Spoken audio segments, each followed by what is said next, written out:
Wonderful. Okay, well, thank you everybody for joining us today for our continued webinar series. We are here today with the fabulous Jody to talk about Denmark and Sweden, which is quite exciting. So just a couple of housekeeping reminders. I know those of you that have been on a few of these have heard me say it before. We will be recording the meeting today, so if for whatever reason you need to jump out early or take a call in the middle, no problem at all. We will be posting it up to our YouTube channel later this afternoon, so you'll be able to view the whole thing there or come back to it at a later time as well if you need a little refresher. Also, I will be here sort of in the background while Jody's presenting today, monitoring the chat. So if you do have any questions, feel free to use the chat feature and I can jump in and ask Jody in the moment, so to speak. But if not, we will open it up at the end as well for live questions too. So without further ado, thank you so much, Jody, for taking the time today to talk about two fabulous countries, which I'm sure you and I could both sit and talk about for like 3 days consecutively. But in the time that we have, let's get cracking. Yeah, of course. So I'm just gonna go ahead and start the presentation. Can you see that all right, Carissa? It's perfect. Yes, ma'am. All right, perfect. Well, thank you again, everyone, for joining me and Carissa today to talk about Sweden and Denmark. Really exciting. I love the Scandinavian countries. So these are two of the Scandinavian countries that we do, and they actually work really well together. So we just thought we would kind of combine them. I know that we're not always, what everyone thinks of when they think of Scandinavia, but we're working on changing that. And we have been working in the region for years now, and I think that our knowledge base and the services we're able to offer are getting better and better every year. So we'll kind of just get started. So just always like to start with a map, just so everyone can see what we're talking about. Denmark, of course, is just the little guy that hangs at the bottom off of Sweden. And I know that the first thought a lot of people have when you talk about any of the Scandinavian countries is, just like, this is going to get expensive really fast. And, we joke that it's easy to spend $5,000 a day, but hard to spend $1,000 a day in Scandinavia. But we do try to keep that down where we can. Of course, there's some things we can't help, like they just have a strong currency compared to the dollar. They have high taxes and really strong regulations on things like pay for guides and drivers. So we do try to incorporate affordable options wherever possible, using ferries. Train service is actually pretty good here, and even self-driving. So some of those things can help alleviate some of the sticker shock that just kind of comes with this region. So kind of if you've done one of these before with us, some of it might be repetitive, but just in case anyone's new, I like to just kind of go over the ways that you can travel to these destinations with us. So shore tours are a popular way to see a lot of the cities along the Baltic Sea without kind of absorbing some of those high hotel costs. And that's actually how we got into doing Scandinavia, is shore tours initially. We can also do full service land-based programs. You can do it single country, you can combine countries. And then for the more adventurous or independent clients, we also have self-drive. It's a really great way to see both the cities and get out into the countryside in these areas. The capital cities of the two countries both offer great connections. For Stockholm, there are direct flights to, I believe, Chicago, Miami, and New York from the US. Copenhagen does have slightly better connections, so you get Boston, New York, Washington, DC, Chicago, Miami, San Francisco, and LA, as well as Toronto and Montreal for Canadians or people who have good connections through those hubs. So definitely good direct connections to get you over into the area. And so we'll just kind of get started on the first of the countries, which is Sweden and its capital, Stockholm. So Stockholm really is a great mix of historic and contemporary. I think it's something that in general the Scandinavians do well, is you have these cute, quaint old towns, and then you have these really modern buildings and really great modern art. So it's it's really a little bit of both.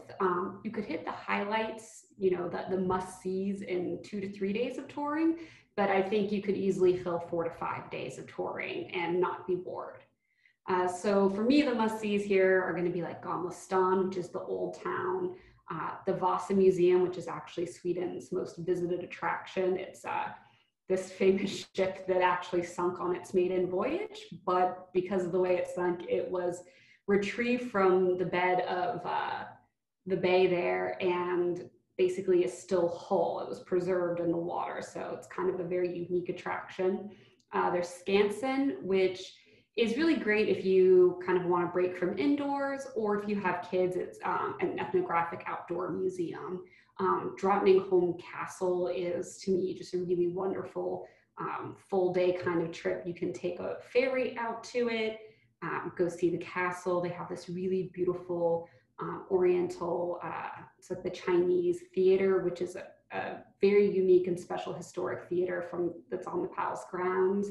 And then you can take a car back, so you don't have to, you know, take the same ferry if you don't want to. And I also think a cruise through the archipelago is just a fantastic way to spend part of a day or even a full day. And you can do that on a public kind of cruise, or you can do it privately. We can do it privately on a sailboat or privately on a motorboat.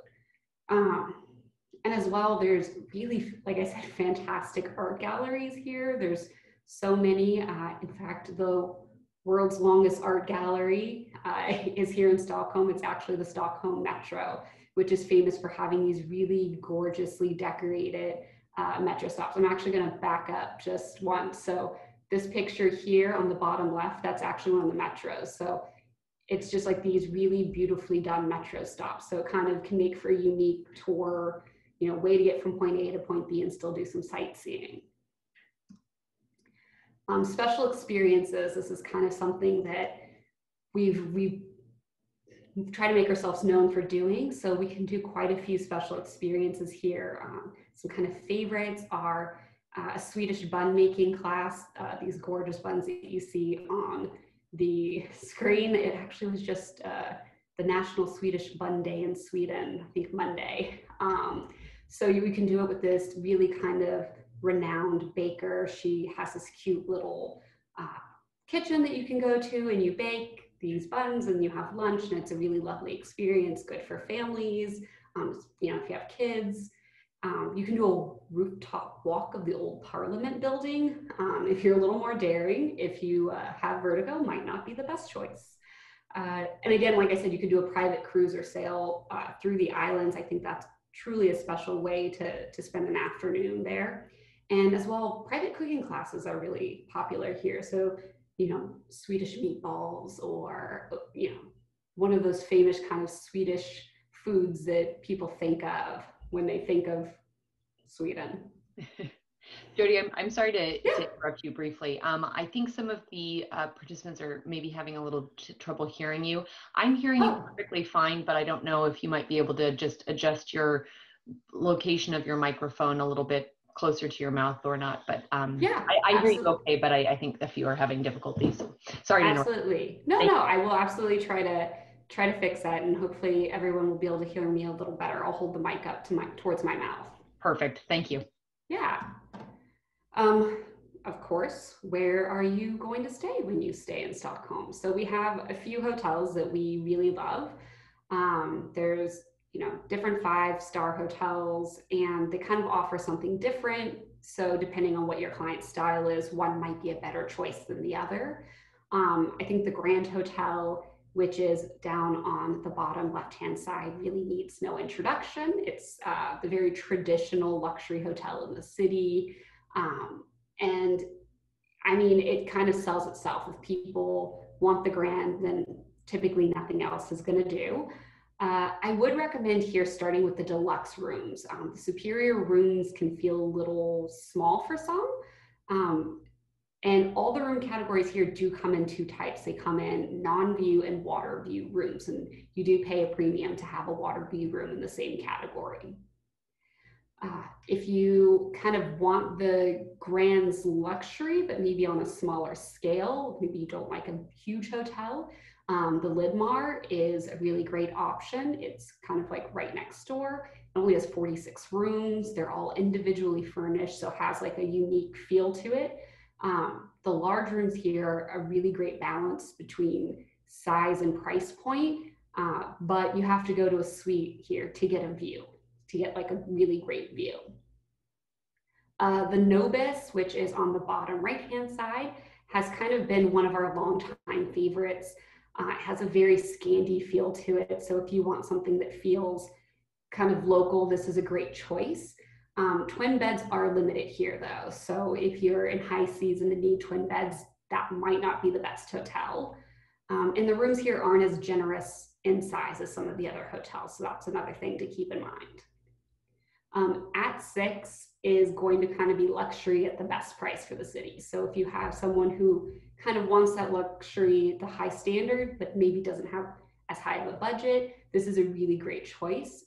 It's very contemporary with lots of whites and grays. Superior rooms are the starting category that we work with here, but I really think that the junior suites are the right choice. They're kind of, again, a good balance between price and size. Plus, they're located on the top floors of the hotel, which also brings in, and then they have Juliet balconies. So that kind of offers the bonus of a really great view. So that's where I like recommending for that at 6 hotel. And all of these hotels are located pretty nearby one another, so they're all really well located.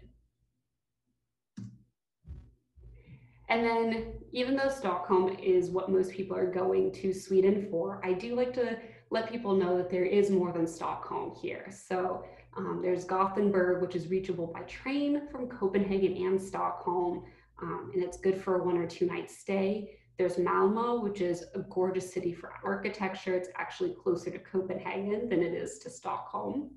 And even the interior has really great gems like Vistana Manor, which is a castle hotel kind of set in this idyllic countryside area.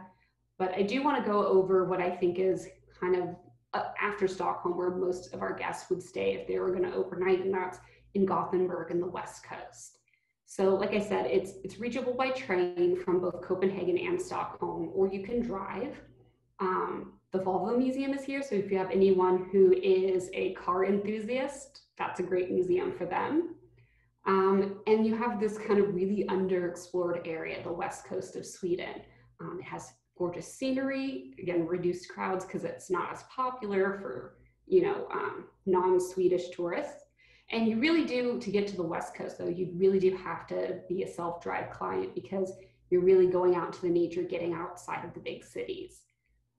So you could easily, if you're self-driving, make your way between the capitals, take some time, really explore Sweden. Another thing is if you have people who are kind of into emerging wine scenes, there's always been wine here, but it's really kind of having a renaissance, if you will, in southern and western Sweden. So lots of vineyards are opening, like small family-owned vineyards. So that's in addition to some of the more traditional like cider houses, something you might more typically think of for Sweden. It's also a really great area if you have anyone who's a seafood lover. You can do a mussel or oyster or crayfish harvest and do like a crayfish boil. There's also opportunities to kind of go for a light hike through the wood where you forage. It's a very Swedish thing to do. You forage for berries and then and different mushrooms and whatnot, and then you cook a meal. So that's also an opportunity that you can do. It's like a chef-led, literally like forest to table meal. So it's great for outdoor enthusiasts, people who want to go, hiking, kayaking. You can see the picture. It's really gorgeous. So just something to keep in mind if you have someone who likes to kind of do a deep delve into a country. There is more than just Stockholm here. But since we kind of moved to the West Coast, got closer to Denmark and Copenhagen, we'll go ahead and switch over to that. So Copenhagen, home of Hygge, a little bit of everything for everybody. So you have great mix of activities. You have castles. If you have anyone with a special interest in sustainability or design, there's so much here to get into. You want to talk about food. I mean, could you do any better than Denmark? As far as must-sees here for Copenhagen. I think that every tour should include Christiansborg Castle. Even if you decide not to go in, though I think you should, that's where like the crown jewels are. There's also Louisiana Museum of Modern Art. It's this kind of gorgeous modern art museum set right on like the edge of North Zealand, and nearby is also Kronborg Castle. So that's really famous for being the castle that Shakespeare's Hamlet is based on. Of course, there's the Little Mermaid statue and Neuhan and Christianshavn. So these like really cute, quaint, picturesque neighborhoods within Copenhagen. If you have any guests with Jewish interests, they would not want to miss the Danish Jewish Museum. So that's very near Christiansborg Castle, and it's really interesting and kind of goes through the history of Judaism within Denmark, and with a special focus on what happened with the Danes and the Jews during World War II when the Nazis took over. So really interesting. You can also do day trips from Denmark to Malmo, which is actually in Sweden, or Roskilde. So those are two really great day trip options. I think kind of one of the things though that Denmark is growingly famous for is food and food tours. So foodies will rejoice. You have chef's tables galore here. There's so many Michelin-starred restaurants and Michelin-starred chefs. So there's so many different ways you could go about exploring the food scene here. You could do a walking food tour. I think it's a really great way to combine history and food together. You can go to kind of some of these food halls that are really fabulous here in Copenhagen. We can even do a bicycle food tour. So on the right hand of the screen, you can actually, here you can see this, this bicycle chef, and you ride around on a normal bicycle, but he rides around on this kind of kitchen on wheels, and you stop along the way and he prepares like different small courses. We had guests do it once, and he went out to the docks and there was a oyster fisherman coming in with his boat. So he got fresh oysters off the boat and prepared, you know, some fresh oysters with some wine. So it's a really great option, really unique. The chef who runs it is really involved with all of the local food vendors. So it's really special. We can even do a local vineyard visit and tasting. So again, Denmark's one of those places that it's kind of starting the last 10 years or so to play around with like wine growing again, and it's getting more popular, and it's getting better as it gets more popular. I also like to talk about family-friendly tours. I think that Copenhagen is exceptionally family-friendly. Most tours here can be done in half days, so it doesn't get overwhelming if you have younger kids who might get bored easily. And a lot of the sightseeing will appeal to kids. So you have Roskilde and the Viking Ship Museum. So that's a day trip. And while you're there in Roskilde, you can actually get on board a recreation of a Viking ship. So it goes around the fjord there, and kids can take a turn trying to man an oar on the ship. So that's a really fun experience. Of course, you have Tivoli Gardens. It's one of the oldest amusement park, and it's really great for independent activities. So you could go for a day. There's rides, there's food vendors, there's, you know, they put on shows. So all kinds of, I mean, it is like it's an amusement park, so lots to do there. And it's a great independent activity. You don't really need a guide to take you through. So if you have kids, it's a really great opportunity to kind of let them run around, and it's such a historic location within Copenhagen. I mean, I easily spent 4 hours there just myself. So, and I didn't have any children with me, just myself walking around and enjoying kind of all these historic rides and whatnot that they have there. So then you get to hotels, of course, where you're going to stay. So I think that Copenhagen really has a great variety of hotels. So you have the D'Angleterre, you know, the Grand Dame. It's located right on the main square of the city. So this very prominent location, easy walking distance to most of the sites. The spa here is gorgeous, just absolutely beautiful. And this is a hotel of classic luxury, like traditional luxury. is a big jump in size when you go between the superior, which is the starting room category, and then deluxe rooms. So I typically like to start people at the deluxe rooms. The top floors of the hotel, just something to keep in mind, look less grand when you walk through them, through the hallways, because they have shorter ceilings and more narrow hallways. But that also has translated to the rooms themselves being a little bit larger in order to accommodate for that. And they also have Juliet balconies, which is, I think, a very nice addition. So that's kind of, again, that's like going to be equivalent to the Grand in Stockholm. If your clients have their hearts set on it, then that's going to be what they're going to get. There's not really going to be anything comparable to that exact style. My personal favorite is the Sanders Hotel, which is on the upper left-hand side. It's one of the newer hotels in the city. And I mean, if you've been booking Copenhagen, you probably know it's made a really big splash. It's been written up quite a bit in different publications, and it's garnered really good reviews. It has a great vibe. The courtyard and rooftop are just fantastic. And it's a really great choice for anyone who kind of wants a design hotel or wants something a little smaller. It does have a few things to keep in mind. So it would not be a good choice for anyone with mobility issues because the hallways can be tighter and there can be kind of like those small lips that you have to navigate. And there are no twins here. So if you need twin bedded rooms, that's probably not going to be the right hotel for you. But it can accommodate triplets with like triples through a sofa bed in some of the upper category rooms. And again, rooms here are going to be a little bit on the smaller side compared to some of the other hotels, but the decor style kind of helps it feel a little airy. The NEM Hotel, so this is actually a really interesting hotel. It's part of Tivoli Gardens technically, so it is attached to the grounds. And so when you stay at the NEM, you have unlimited access to Tivoli Gardens during opening hours. So maybe a nice feature if you have children. And it's really a beautifully done hotel. They also have a rooftop pool, which is really a rarity in the city. So that's lovely. And they have a really lovely spa. And while it kind of looks, if you've ever seen a picture from the outside, it looks like it's a huge hotel. It's actually not. It's only 38 rooms. And it just feels really big because of the way it's designed and the way that the location is.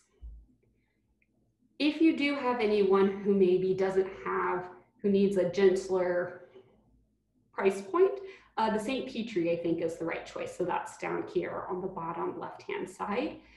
It's also a good choice for families who need connecting rooms because they do offer it widely. And again, the price point is a little more gentle than, say, the d'Angleterre, which is the other hotel that typically has quite a few connecting room options. So I also, again, here want to just mention some of the things that you can see in the places you can go outside of Copenhagen. And we are slowly seeing more interest in this, people who, again, want to kind of do a deeper delve into a single country. So outside of Copenhagen, not too far away, you have Odense, which is the home of Hans Christian Andersen, so kind of, a famous hometown there. And you have Aarhus, which is the second largest city in the country. It's kind of a lively port town, but it also has this pedestrian-only canal area, so it's very cute. So again, a little bit of both. But I do want to make special mention of Aalborg here because I think it is a really unique town and it does have something special to offer. So it's a merchant town that dates back to the Viking Age, and kind of its claim to fame here is a little bit going to be if you have anyone who's an architecture lover. So over here on the right-hand side, this is the Utzon Center, and it's designed by Danish architect Jørgen Utzon, and that's the same gentleman who designed the Sydney Opera House. So that's kind of a famous connection there. And then there's also the Kunsten Museum of Modern Art, which was designed by famous Finnish architect Alvar Aalto. So it's kind of a famous architecture area. And then you also, as you can see on the left-hand side, have this like colorful old town with like cobblestone streets and crooked little houses. So very cute, a little bit, again, of both the historic and kind of like the more contemporary and modern.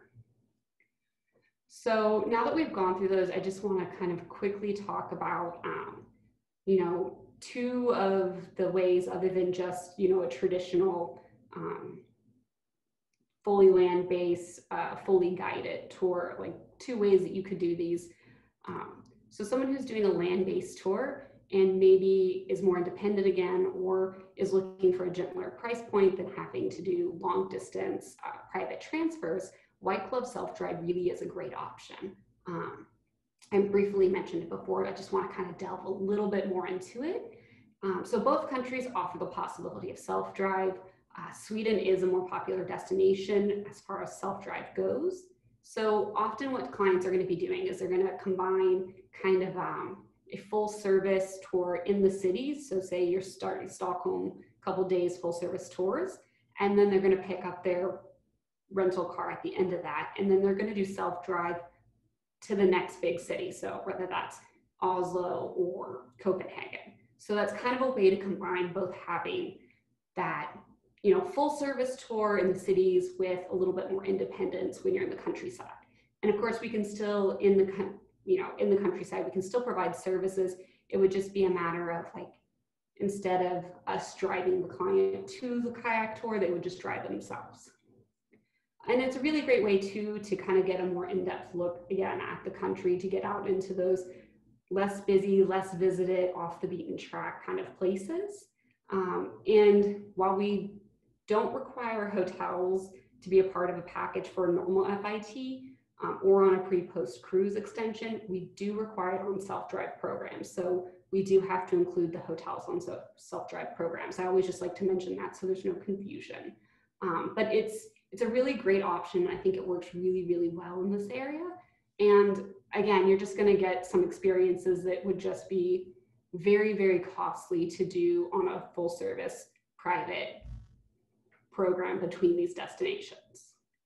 And you can also, if you have people who don't want to drive and also don't have the budget to pay for long distance transfers, there are trains between the kind of slightly larger cities. So you could go from Copenhagen to Gothenburg to Stockholm via train. And then the other, like I said, kind of how we got started here is shore excursions. So most of the Baltic cruises actually have Copenhagen or Stockholm as a starting or ending point. So they do work really well. We can offer pre or post cruise extensions with or without hotel bookings. And in both cities, you can do the tours as half-day tours or full-day tours. We can arrange either or. I like to mention for shore excursions, and this is very true, especially for Stockholm in the past couple of years. There are secondary ports in some of the larger cities. Stockholm, like I said, has one. And if the cruise ship docks in that kind of farther out port, there is an added expense as it does take more time. Typically, those ports are about 50 minutes or so outside of the city. So you have to factor in just a little bit more time if cruise ships port outside of the main dock in the city. And so the other big shore excursion location that we get port is Visby. And it's kind of this charming town in Gotland, and it's a UNESCO heritage site. One thing, again, I'd like to mention about here is Visby is a tiny, tiny city. And so depending on how many cruise ships are in port that day, and specifically the size of the cruise ship, so say there's like a Viking ship in port, a lot of times it can be very difficult for us to get private guides because those larger cruise ships will book up all of the private guides in the city and then only release them like a day or two beforehand based on the bookings that they got. So if you do have Visby, that is a good port to kind of book early so that we can make sure that we can get a guide for them. And then for Denmark, our two most common are going to be Bornholm and Copenhagen, of course. Bornholm is a great place for kind of short guided tours on foot Or if you have kind of a active pursuit clients for bicycle ride, this is actually where the Christiana cargo bike, which is kind of those bicycles with the front cargo area where typically children are sitting. This is the home of those bikes. And they actually have over 150 miles of cycling routes on this tiny island. And they aim to be 100% green by 2025. So they're really committed to kind of bicycle lanes and making that work. And so if you have active clients, it makes for a really lovely kind of shore excursion. And then I just like to put up on the screen here our two experts for Scandinavia. There's Lee Landis and myself. Lee's actually the regional manager for Scandinavia, and so she's really kind of developed this region and helped us to get where we are with it, and she's immersed herself in all things Scandinavia. She's a phenomenal resource, and I'm so happy that I've kind of learned under her tutelage.